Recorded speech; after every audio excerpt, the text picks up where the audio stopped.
तो विभीषण होता लंकेमध्ये.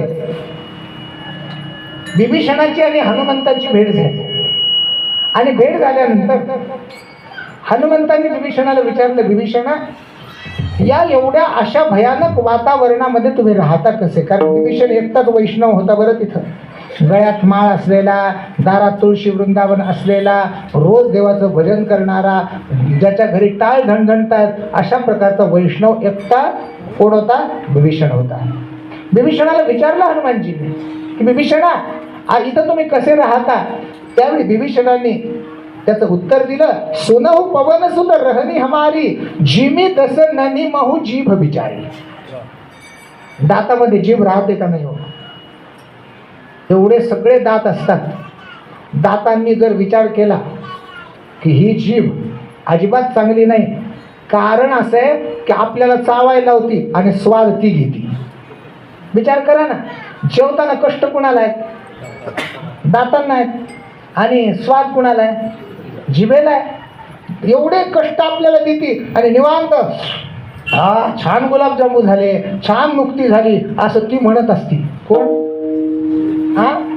जी झोप नाही लागली ना अजून, काळजी करू नका, 5 मिनिटं माझ्या हातात आहे, त्याच्यापेक्षा जास्त घेणार नाही.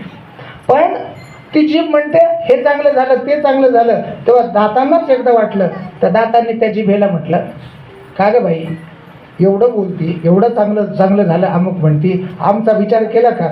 तू म्हणजे काय, आम्ही जर तुला चावून खाल्लं तर तू काय करशील?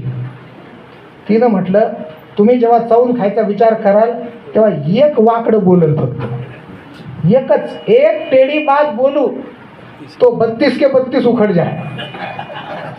काहीच नाही, समोर आलेल्या माणसाला फक्त एखादी हसडायची. करू नका तसं, कराल म्हणून सांगत नाही. हे काम कोणाचं आहे? जिभेच आहे. ती म्हणते मी गप बसते म्हणून तुम्ही चांगले शोभिवंत राहता, नाही तर एकही एका जागेवर राहणार नाही. अशी तुमची परिस्थिती आहे महाराज. पण लक्षात ठेवा, जसं विनोदाचा भाग सोडा, पण लक्षात ठेवा त्या जिभेलाच प्रेम असतं बरं. एखादा दात पडला, जसं एखादा माणूस गेल्यावर त्याच्या घरी माणूस प्रेमात असला जातो का नाही, तसं जर एखादा दात पडला तर तिथं फिरून कोण येते? जीवच जाते तिथं.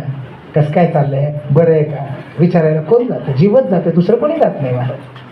अशी ही जीभ आहे.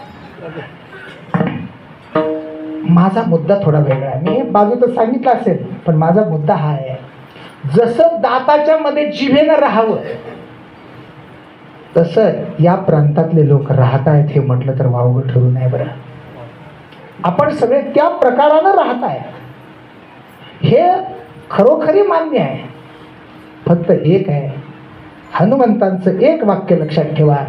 हनुमंत म्हणतात, जरी तुम्ही दाताच्या मध्ये जिभेनं राहावं तसं राहत असले तरी सुद्धा सुनहु विभीषण प्रभू काही रीती करही सदा सेवक पर प्रीती.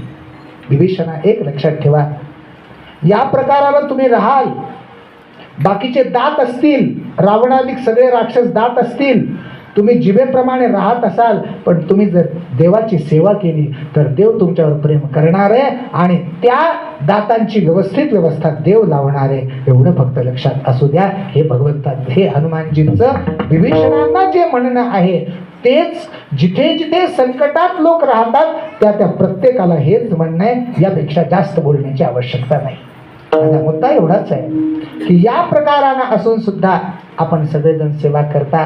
भगवंताची ही सेवा अखंडितपणे चालू राहावी.